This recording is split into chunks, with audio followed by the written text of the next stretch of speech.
Well, speaking of warranties, so what's the typical warranty period that wind farmer gets when he installs a brand new wind turbine on his property? And how Yeah, does that so work?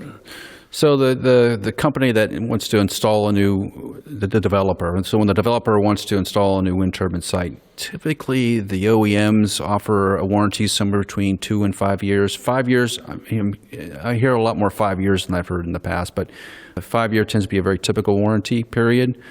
So they have 5 years to sort of, I call it in the aircraft industry and other industries, computer industries, where it first heard it was infant mortality. So as a new device starts, it's more likely to die in those first couple of months/years, and at the very end of the life, it's in the middle. Once you get past those first couple of months and years, you're going to be in kind of stable territory. So that's the highest risk points in that really in the first couple of months when things tend to break. Why is that? Is that they're catching like big defects?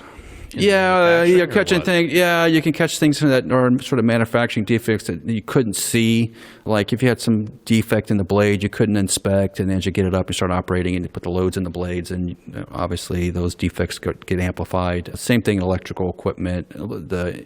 Any kind of semiconductor device, you like to have burn-in time before you start using it because it's in that initial burning time when most of the devices will fail. Once you get past that burn-in time, you usually have very successful life. It's just like a new car. When you buy a new car, in that first 6 months, if the motor rolls over dead, that's not great. So that's why they offer those sort of warranties that are front loaded. The first 2 years, you got a warranty. Your first 3 years, you're going to cover ground to the top. So it's the same sort of thing in wind turbines. So as you get it, you want to make sure that you're covered for those first couple of years in case there's some sort of manufacturing defect, not necessarily at the OEM, but maybe from one of their suppliers that you couldn't visually see, and it just rears its ugly head in those first couple of months. So insurance is a big deal there. And so I've heard, like some companies like SkySpecs, that their inspections are helping some of these wind farm owners kind of tap into those warranties right before they run out. Like you want to get stuff repaired right before it runs out. Is that true? Yeah, so what you want to do before the warranty runs out, you want to get all the claims in. So if you do have some sort of OEM-related defect, you want to catch it before the warranty runs out. Yeah, for sure. Right? It's just like with a car. Before the car warranty runs out, you want to take it to the shop, make sure everything's okay before you continue on using the vehicle. The same thing happens on wind turbines. The problem with wind turbines is they're so massive.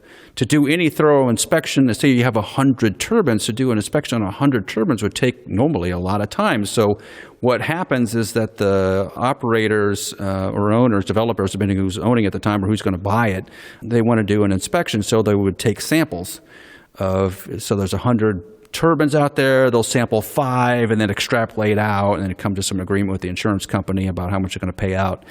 With something like SkySpecs, because they can scan each of the blades in the turbines within about roughly 15 minutes per turbine, they can do a whole farm of turbines in a day and have really detailed data. So it just changes the whole marketplace, because now instead of sampling 5 out of the 100, they can't do 100 turbines in a day, but say they do 30 or 40 in a day. So within 3 days, they're going to scan every single turbine that's on that site and have detailed data where turbine 1 is fine, but turbine 5, 22, and 14, and 38 all have these issues that you wouldn't have caught otherwise because you're doing random selections. So it does change the marketplace, because now the next owner of that turbine site, or the current owner, gets insurance to collect and to fix those turbines. If they're going to sell it, they're going to sell a product that has been brought up to snuff before the transaction happens. So it helps everybody, right? But it does put a little bit more onus on the OEMs to make sure those wind turbines, at least get through that warranty period without many difficulties. So there's a catch-22 there a little bit on the OEM side. But for somebody like SkySpecs, it makes a lot of sense where they can come in and quickly do a number of inspections, accurate inspections, and it just gives everybody data, right? Our whole world right now is depending upon data to make smart decisions, and I don't know how anybody would do without actually looking at each turbine. That's the only thing that makes sense to me.